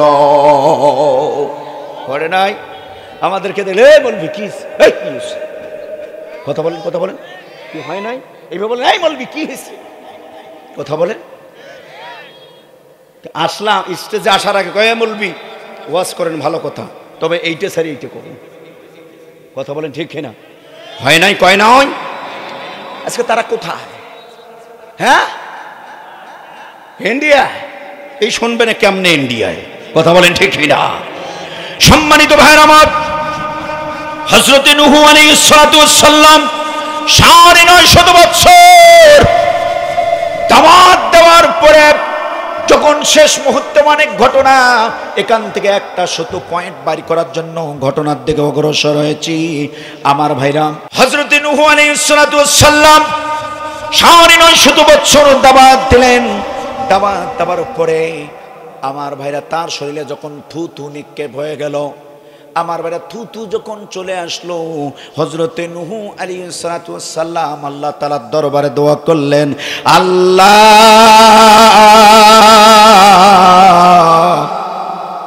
তোমার আসমানি জমিনি গজব দিয়া আমার জাতি গোষ্ঠীকে তুমি ধ্বংস করে দাও, কারণ আমাকে নবী হিসাবে মানতে চায় না, আল্লাহ তোমাকে আল্লাহ হিসাবেও মানতে চায় না। দোয়া কবুল হয়েছে কি হয় নাই? একই হয় নাই না? এরকম কায়দা হয় নাই। আমার ভাই একটা ছোট্ট না উদাহরণ দিই, যেহেতু বুঝেন তো বারবার। আমার ভাইরা, এই ঘরের মধ্যে চিক চিক চিক চিক চিক চিক চিক, এটাকে কি বলেন? চিকা, রাইট, ভাষা ঠিক আছে, চিকা। এই চিকা ঘরের ভেতরে কি এ সেন্ড করে নাকি? সেন্ড করে? ঘরে ঢুকলে কি করেন? আড়াই হাতি লাঠি দিয়ে কষিটা। কথা বলেন ঠিক কি? চিকে চিন্তা করলো, কি রে আমার উপর টসলি, আমাকে মারে, বিড়ালকে মারলো না, বিড়ালকে খাইতেও দেয়, বিছানার মধ্যে শুইতে দেয়, এটা হতে পারে না। মানববন্ধন শুরু করে দিয়ে দিল, না এভাবে থাকা যায় না। হরতাল করে হুজুর পাশে মসজিদের হুজুর আছে, হুজুরের কাছে গেছে। হুজুরকে যা বলছে, হুজুর একটু শুধু খালি আমার জন্য দোয়া করেন, আল্লাহ যেন আমাকে সিকের থেকে বিড়াল বানিয়ে দেয়। তা বিড়াল বানালে আমিও মানুষের সামনে থাকবো। বলছে তাই নাকি? বলছে হ্যাঁ। এখন হুজুর দোয়া করলেন, আল্লাহ একে সিকের থেকে বিড়াল বানিয়ে দাও। হুজুরের দোয়ায় সিকের থেকে বিড়াল হয়ে গেল। বিড়াল হয়ে যাবার পরে মশান কম না বেশি? বেশি না কম? আমার ভাইরা কিছু চেংটুনে তারা, বুঝেন না হয় কি ছিল কি ছিল না? যেখানে দুইজন হুজুর হ্যালো জঙ্গলিবাদের আলাপ আলোচনা হচ্ছে, কথা বলেন ঠিক না? আমার ভাইরা কুকুর আর বিড়াল মনে হয় সম্পর্ক ভালো না খারাপ? খারাপ। কুকুর খালি বিড়ালের সামনে গেছে, খালি কুকুর খালি দেখে বলছে ঢাউ, এমন ধর মারছে, হুজুরের পায়ের নিচে পড়ে গেছে। হুজুর অবস্থা খারাপ, হুজুর আরেকবার দোয়া করেন আল্লাহ যেন আমাকে বিড়াল থেকে কুকুর বানিয়ে দেয়। কুকুর বানালে কেউ আমাকে দাবড় দিতে পারবে না। বলছে তাই নাকি? বলছে হ্যাঁ ঠিক আছে। হুজুর দোয়া করলেন, সে বিড়াল থেকে কুকুর হয়ে গেল। কুকুর হয়ে যাওয়ার পরে তার মশান কম না বেশি? কঠিন বেশি হয়ে গেল। পাতি নেতারা ছিল, বুঝেন না কি যে পাওয়া, এলাকায় থামা যায়নি, মৌলবীরাও থামতে পারে না, কথা বলেন ঠিক না? আমার ভাইরা এই কুকুর আর বাঘ কি সম্পর্ক ভালো না খারাপ? খারাপ। এই বাঘ যখন কুকুরকে সামনে দেখছে, খালি বাঘ বলছে এক দৌড় দিয়ে ওখান থেকে পালে গিয়ে হুজুরকে পায়ের সাথে পড়েছে। হুজুর এইটাই শেষ দোয়া, হুজুর এইটাই শেষ দোয়া, এইটাই শেষ দোয়া হুজুর। বলছে কি তাড়াতাড়ি বল। কয় হুজুর খেলে আল্লাহ দরবার দোয়া করুন, আল্লাহ যেন কুকুর থেকে আল্লাহ বাঘ বানাই দেয়। বাঘ বানালে আমাকে কেউ দাবড় দেওয়ার ক্ষমতা নাই। বলছে তাই নাকি? ঠিক আছে। হুজুর দোয়া করলেন, হুজুরের দোয়ায় কি হয়ে গেলেন? বাঘ হয়ে গেলেন। বাঘ হয়ে যাবার পরে হুজুরের কাজ হুজুর করতেছে, কিছুক্ষণ পর বাঘের একটু শব্দ আসলো। হুজুর বলল কি হলো? কয় হুজুর খিদে লাগছে। কয় বন জঙ্গলে যা। হুজুর ফেললো, বাঘের সামনে খাবার আসলে বাঘ কিন্তু মুস্কি হাসি দেয়। মুস্কি হাসি দিয়া বলে হুজুর বিসমিল্লাটা আপনাকে দিয়া। কথা বলেন ঠিক না? আমার ভাইরা কিছুদিন আগে অবস্থা ছিল, সকাল বিকাল হুজুর দর নাস্তা কর, কথা বলেন ঠিক না? হয়েছে কি হয় নাই? আমার ভাইরা হুজুর বললেন তুই ছিলি কি? কয় শিখে। কার দোয়ায় বাঘ হইছিস? কয় আপনার দোয়ায়। দোয়া যদি ফেরত নেই, কথা বলেন ঠিক না? হাসার জন্য কথা বলতেছি না। আমার ভাইরা যারা এই চেয়ারে বসে চিন্তা করেছিল আমরা বাঘ, এই বাংলার জমিন বনের মধ্যেই অন্য কোনো কিছু প্রাণী নাই, আমরাই হলাম এই বনের রাজা। কিন্তু বাংলার জমিনের বনের মধ্যে যে সিংহ বনের রাজা ছিল, এটা কিন্তু তারা চিন্তা করে নাই, কথা বলুন ঠিক না? ঢাকা শহর এমন ঘিরাও করলো ছোট ছোট বাচ্চারা। আমার ভাইরা সিংহ যখন হামলা দিছে, এই হামলায় বাঘ যে কোন দিক দিয়ে উড়ি কোথায় গেল, দুপুরের খাবারটাও খাইতে পারে না, কথা বলেন ঠিক না? সম্মানিত ভাইরা আমার, হযরত নূহ আলাইহিস সালাতু ওয়াস সালাম দোয়া করলেন, আল্লাহ বললেন নৌকা তৈরি করো, কিস্তি তৈরি করো। কিস্তি তৈরি করলো তুমি অমুক দিন, যারা ইসলাম কবুল করেছে তাদেরকে তুমি নৌকার মধ্যে উত্তোলন করো। নৌকার মধ্যে উত্তোলন যখন করলেন, বললেন আসমান থেকে পানি, জমিন থেকে পানি, অথই তৈ পানি। আল্লাহ আমার ভাইরা আল্লাহ রব্বুল আলামিন তার জাতি গোষ্ঠীকে ধ্বংস করে দিলেন। তার সন্তান কেনান ইসলাম কবুল করেন নাই, আল্লাহ তাকেও ধ্বংস করলেন। 40 দিন বা 6 মাস, 1 মাস, অতদিন বলতে পারবো না। 40 দিন পর নৌকাটা যখন পানির মধ্যেও, পানি থেকে ধীরে ধীরে মাটির মধ্যে বসে গেলেন। এবার আল্লাহ তাআলা বললেন নূহুরে তোমার ডান পাটা তুমি মাটির মধ্যে নেমে দাও, সামনের দিকে চলে যাও। সামনে গিয়ে একটা কুঁড়ে ঘর দেখলো, ওই কুঁড়ে ঘরে সেখানে কিছুই ক্ষতি হয় নাই। হযরত নূহ বললেন আল্লাহ এই করে ঘর কেমনে এত বড় গজব থেকে হেফাজত পায়? আল্লাহ বললেন কান্দাকাটি করার দরকার নাই, এই বান্দি তোমার হাতে হাত রেখে কালিমা পরে মুসলমান হয়েছিল। বৃদ্ধা মহিলাই ঘরের মধ্যে এসে তুমি লৌকে তুলতে ভুলে গেছো, আমি আল্লাহ ভুলি নাই, আমি আল্লাহ আমার বান্দিকে শত গজব থেকে হেফাজত করেছি। আল্লাহ রব্বুল আলামিন আমাদেরকেও বাংলাদেশকে কিন্তু আল্লাহ হেফাজত করেছে। আল্লাহ তাআলা বললেন নুহুরে তোমার কান্নাকাটি করার দরকার নাই, লৌকার থেকে সকলকে নামাও। কাকো রাষ্ট্রপতি, কাকো প্রধানমন্ত্রী, কাকো শিল্পমন্ত্রী, কাকো আইন মন্ত্রী বানিয়ে তুমি রাষ্ট্র পরিচালনা করো, তোমার বিরোধিতা করতে কেউ থাকতে পারবে না। আমার ভাইরা, কোরআনের জন্য আল্লাহ রব্বুল আলামিন বাংলাদেশকে স্বাধীন করে দিলেন। আগামী দিন আসুন তাগুতকে বিদায় করার জন্য সকলকে ঐক্যবদ্ধ হয়ে আমরা কাজ করব। আগামী দিন কোরআন সংবিধানে পাঠার জন্য আমরা তৈরি আছি। কারা কারা দু হাত তুলে একবার দেখাই তারা। থাক থাক থাক থাক থাক, শয়তান হাসবে আপনাদের তাকবীর শুনি। থাক, আমি এটা মুসলমানের তাকবীর, লিল্লাহ তাকবীর, এটা হলো মুসলমানের তাকবীর। কোন তাকবীর দেন? কথা বলেন ঠিক কিনা?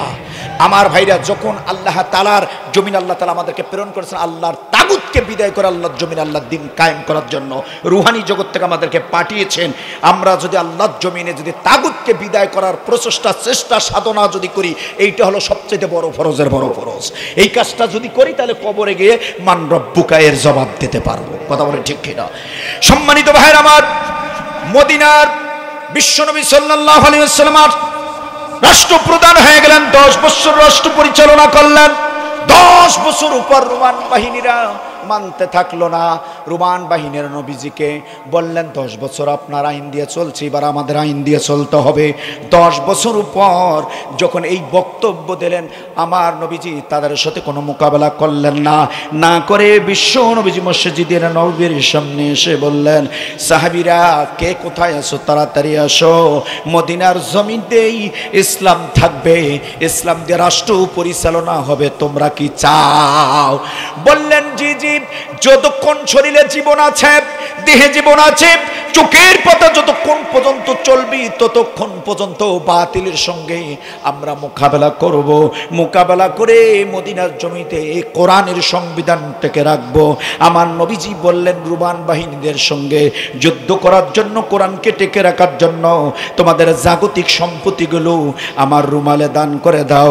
আমার নবীজি মসজিদে নববীর আঙিনায় রুমালটা বিছিয়ে দিলেন। সাহাবায়ে কেরামেরা এত পরিমাণ দান করলো।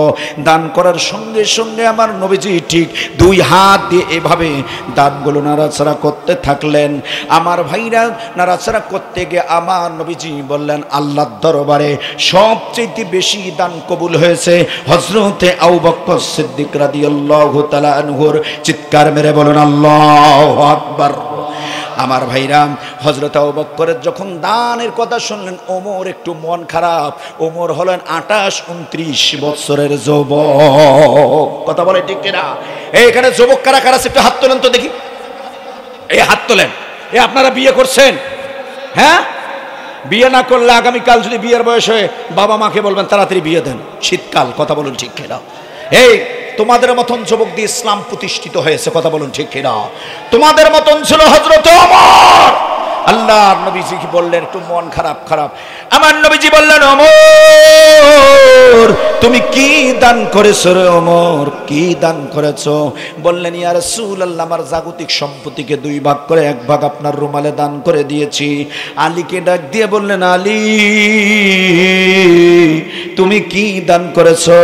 বললেন, ইয়া রাসূলুল্লাহ, হযরত ওমরের মতন সম্পদকে 2 ভাগ করে 1 ভাগ আপনার রুমালে দান করে দিলাম ইসলামকে টেকে রাখার জন্য। আমার ভাইরা, আমার নবীজি ডাক দিয়ে বললেন, ওসমান তুমি কি দান করলা ইসলাম থেকে রাখার জন্য? বললেন, ইয়া রাসূলুল্লাহ, সিরিয়ার উদ্দেশ্যে যে ব্যবসার বহরটা পাঠিয়েছিলাম, যত লাভ হয়েছে, যে পরিমাণ লাভ হয়েছে, সমস্ত লাভের অংশটুকু ইসলাম থেকে রাখার জন্য আপনার রুমালে দান করে দিয়েছি। চিৎকার মেরে বলুন আল্লাহু আকবার। আরো জোরে জোরে বলুন আল্লাহু আকবার। আমার ভাইরা, আমার নবীজি বললেন, ও সাহাবীরা রে, তোমরা আবু বকরের কথা শুনে একটু মন খারাপ হয়েছিল। আবু বকরকে বললেন, আবু বকর, তুমি কি দান করেছো? বললেন, ইয়া রাসূলুল্লাহ, আল্লাহ রাসূলকে আমার বাসায় রেখে জাগতিক সম্পত্তি সমস্ত ইসলাম টেকা রাখার জন্য আপনার রুমালে দান করে দিয়েছি। চিৎকার মেরে বলুন আল্লাহু আকবার। ওমর বললেন, আজকেও আমি আবু বকরের সাথে হেরে গেলাম। চিৎকার মেরে বলুন আল্লাহু আকবার। আমার ভাইরা, বাংলার জমিনে রোমানদের সঙ্গে মোকাবেলা করার জন্য বাংলার জমিনে কোরআনকে টেকে রাখা দরকার আছে। বাংলার জমিনের মাদ্রাসাগুলো টেকে রাখা দরকার আছে, কারণ এই মাদ্রাসার থেকে কোরআনের হাফেজ বাইর হবে, আলেম বাইর হবে। এই আলেমরা আগামী দিন বাংলাদেশের রাহাবার হবে, গোটা বিশ্বের রাহাবার হবে। আপনাদের জাগতিক সম্পত্তি থেকে যদি আপনাদের এই মাদ্রাসা যদি সাহায্য সহযোগিতা করেন, 100% বিশ্ব নবীজির সাহাবায়ে কেরামদের সঙ্গে আল্লাহ আপনাদের ঘাসর নাসর করাবে। আরো জোরে জোরে বলুন আল্লাহু আকবার। যদি কেউ কান থেকে উঠে, এই কিছু বসো, এই বসো, এমনি কথা কইতে দিতেছেন না, আলোচনা খালি তাড়াহুড়ে চলছে, একটা উঠতে পারবেন না। আমাকে এখনো বুঝেন নাই আপনারা। মিজানুর রহমান জিহাদি ওই আবল তাবল বক্তব্য দেয় না, কোরআন মেনশন করে বক্তব্য দেয়। কথা বলেন ঠিক খেদা। এই জাতিকে পরিবর্তন করার জন্য আগামী দিন আলেমরা, ইসলামের আন্দোলনের কর্মীরা যদি লাঠি নেওয়া লাগে, লাঠি নিয়ে ইসলামের ভেতরে প্রবেশ করাইতে হবে। কথা বলেন ঠিক কিনা? রবের সঙ্গে দেখা হয়েছে কোথায়, দেখা হবে কোথায়? কেন রুহানি জগৎ থেকে আমাদেরকে পৃথিবীতে পাঠালেন? আমাদের কাজ কি? কাজ হলো একটা, আল্লাহর জমিনে আল্লাহর দিন প্রতিষ্ঠা করা, তাগুতকে সমাজ থেকে বিদায় করে দিয়ে আল্লাহর বিধান দিয়ে রাষ্ট্র পরিচালনা করার জন্য আল্লাহ আমাদেরকে পাঠিয়েছেন। যদি এটার চেষ্টা সাধনা যদি না করি, তাহলে কবরে গিয়ে মান রব্বুকায়ের জবাব দিতে পারবো না। আমার ভাইরা, কবরে গিয়ে 3টা রাজনৈতিক প্রশ্ন হবে। কয়টা? 3টা রাজনৈতিক প্রশ্ন। হুজুর আসছে, হুজুরকে নিয়ে আসলেন, কালেকশন শেষ। 3টা রাজনৈতিক প্রশ্ন হবে। 1 নম্বর রাজনৈতিক প্রশ্ন হলো, মান রব্বুকা, তোমার রব কে? কোন রবের গোলামি করেছো? কোন রবের দাসত্ব করেছো? কোন রবের আইন দিয়া বিচার ব্যবস্থা করেছো? কোন রবের আইন দিয়া রাষ্ট্র পরিচালনা করেছো? কথা বলেন। এটা 1 নম্বর প্রশ্ন হলো রাজনৈতিক প্রশ্ন। নামাজের প্রশ্ন নাই, হজের প্রশ্ন, জাকাতের প্রশ্ন নাই। মান রব্বুকা, তোমার রব কে? কোন রবের দাসত্ব গোলামি, কোন রবের আইন মেনেছো, কোন রবের বিধিবিধান মেনেছো? কথা বলেন ঠিক না? আমার ভাইরা, এভাবে 3টা প্রশ্ন। আমার ভাইরা থাক, আমার ভাইরা আসুন, আল্লাহ রাব্বুল আলামিন যেন আমাদেরকে দুনিয়া থেকে বিদায় হয়ে কবরে গিয়ে আল্লাহ যেন আমাদেরকে মান রব্বুকার প্রশ্নের জবাব আল্লাহ যেন সকলকে দেওয়ার তৌফিক দান করুক। সকলে বলুন আমিন। ওয়া আখিরু দাওয়ানা আলহামদুলিল্লাহি রাব্বিল আলামিন। আসসালামু আলাইকুম ওয়া রাহমাতুল্লাহি তাআলা ওয়া বারাকাতুহু।